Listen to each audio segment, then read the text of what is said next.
So, the stock alternator on an FC. How best to describe one of these? It was the best of times, it was the worst of times. But more often than less, it was the worst of times because even in the best of times, these things barely put out enough power to run a completely stock car when they were shiny and new. Adding to that, put that down.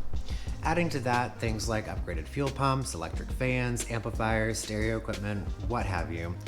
They're really just not up to the task, not safely anyway. So today, I'm going to be installing one of these puppies. This is a 130 amp alternator from a Ford Contour.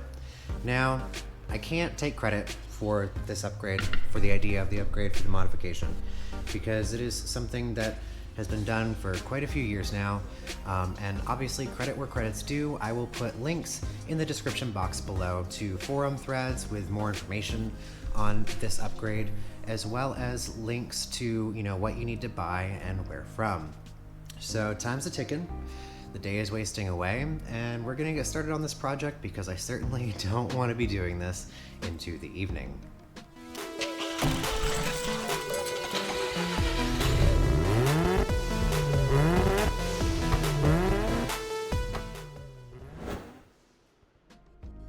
Step 1. Swap the pulleys.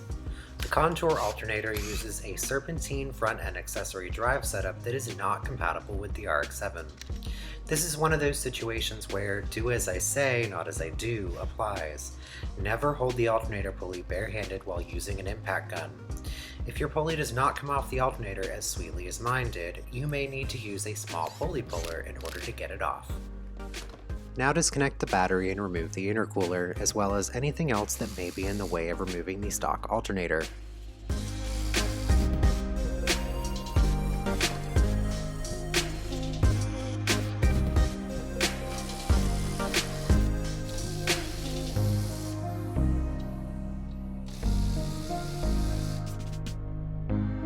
Remove the charge cable from the B-post and the small gang plug on the back of the unit.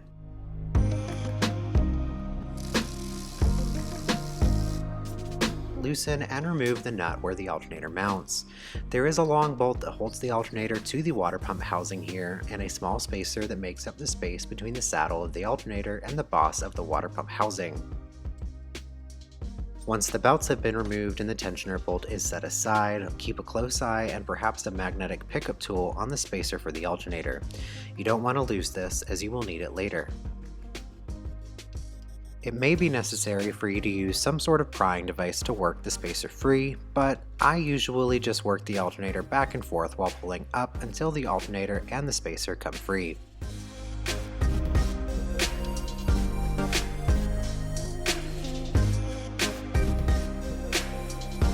Now remove the tensioner bracket.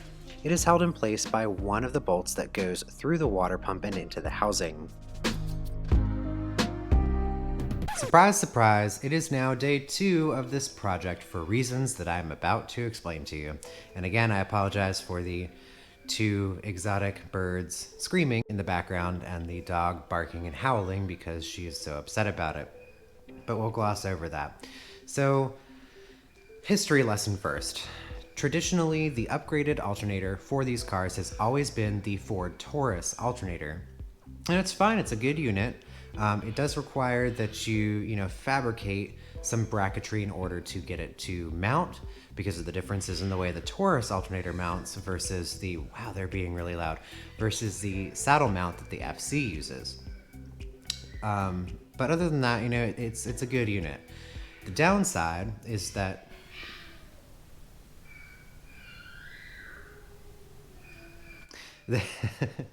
sorry.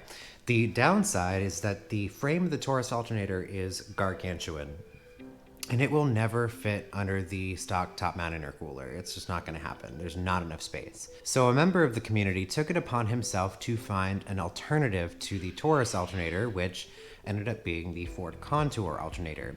The benefits of this are the frame are a bit smaller.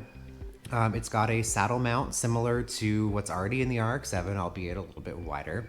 And supposedly, allegedly, it was to fit under the TMIC. There's even pictures in the thread covering this upgrade showing that it fits underneath the stock top mount.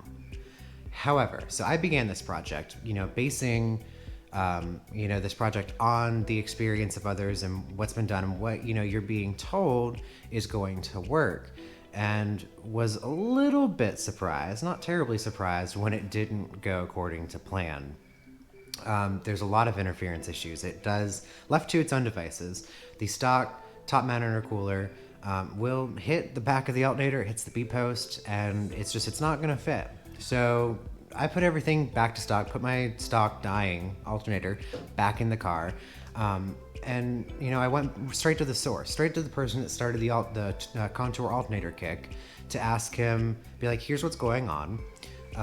How did you get this to fit under the top mount?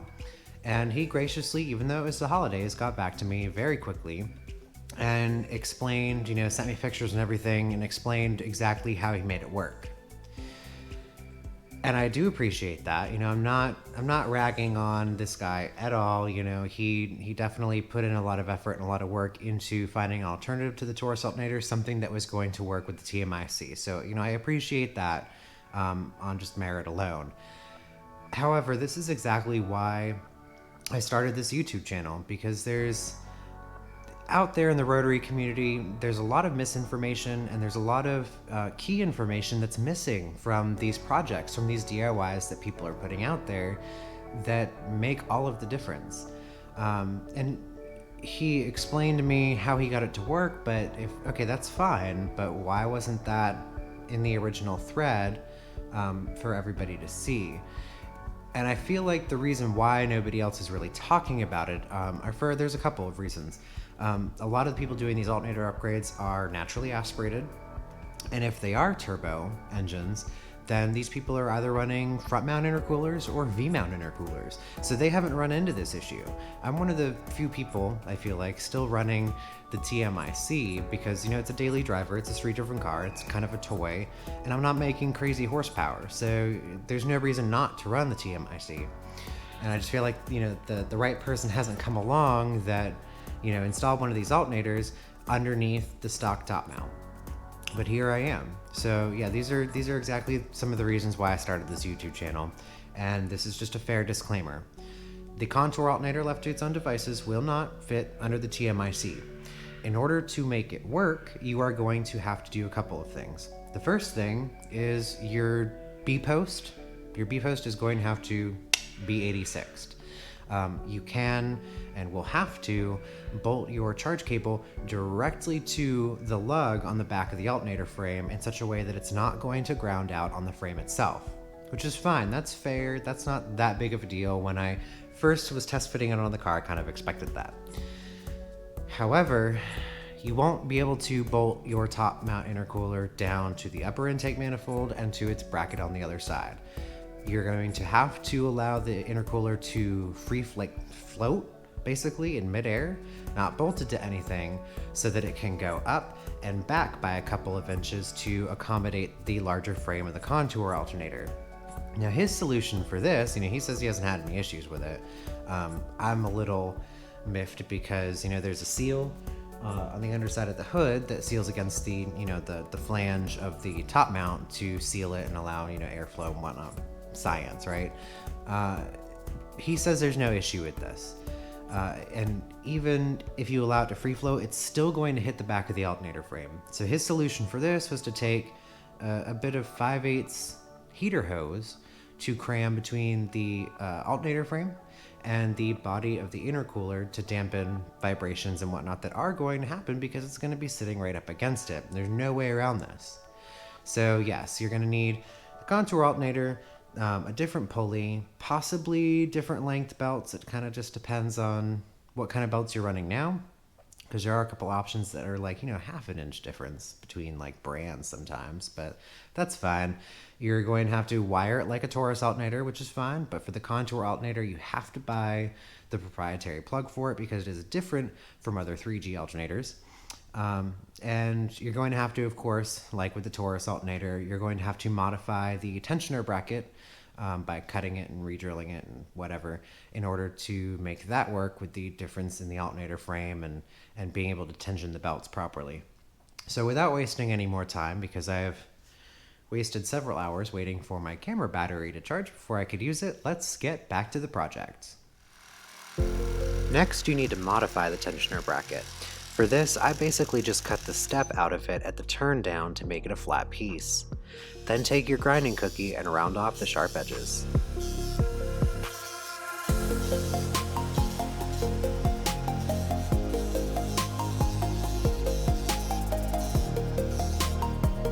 Drill a new hole about an inch or so up from the new base of the bracket. I'll provide exact measurements in the description box for what I did, but it doesn't really have to be exact as you're going to have more than enough wiggle room anyway. You could actually cut off a lot more of the bracket than I did and not have a problem. I then used a step drill bit to get the hole just the right size for the bolt that holds it to the water pump and housing. Finally, take whatever color paint you have lying around, or the color of your choice, and give it a quick coat just to prevent rust from the bare metal you've exposed.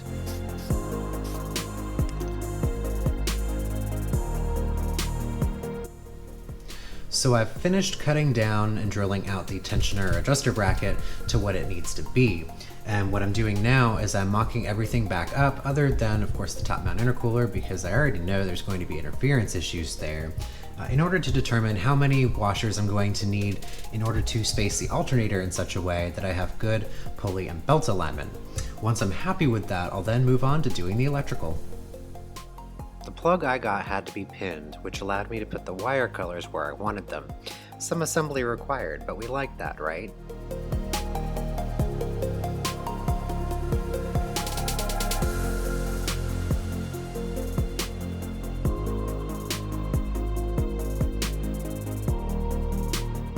Remove the charging post from the new alternator, perhaps repurposing it for next year's snowman as a nose or something. Now, at this stage, you have a lot of freedom to do basically whatever you want. I chose to use weatherproof crimp connectors of various types to achieve the wiring setup that I was looking for. I will of course provide the wiring diagram that I used for the alternator and have it posted either in the handy dandy description box below or at the end of the video. Additionally, you'll need to make a sensing wire for this alternator. I fused mine with an inline ATO 30-amp fuse holder and a weatherproof ring terminal in order to attach it to the main fuse box under the hood.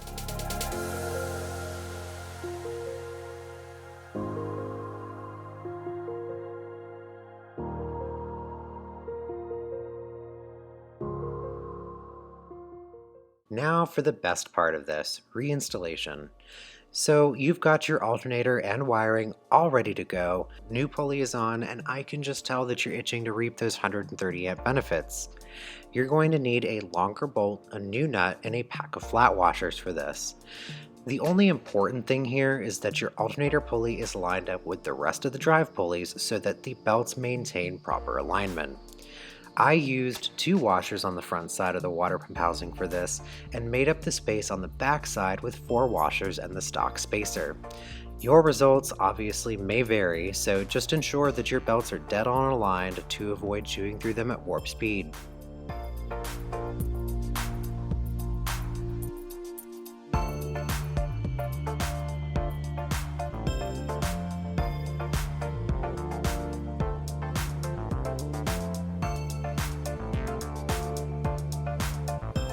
Bolt the modified tensioner in place turned back to front compared to its original orientation, but don't torque it or the alternator down just yet.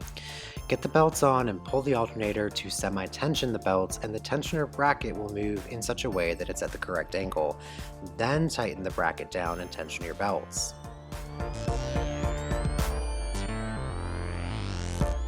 After the alternator is bolted in and the belts are tight, reassemble everything else and attach the alternator sensing wire to either the battery or preferably the main fuse block where the power enters it.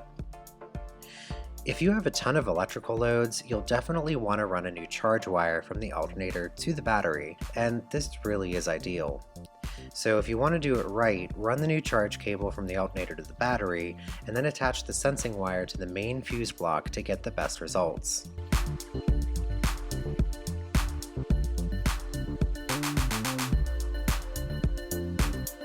So that's it, you're done. Enjoy that sweet, sweet 130 amp goodness. As always, I greatly appreciate y'all watching these videos, and if you like what I'm doing here, then do me a solid and hit that subscribe button. Ring the bell to turn on notifications, and don't forget to rate the video. If you have any questions, feel free to leave me a comment down below, and I promise I will get back to each and every one of you. But until next time guys, take care.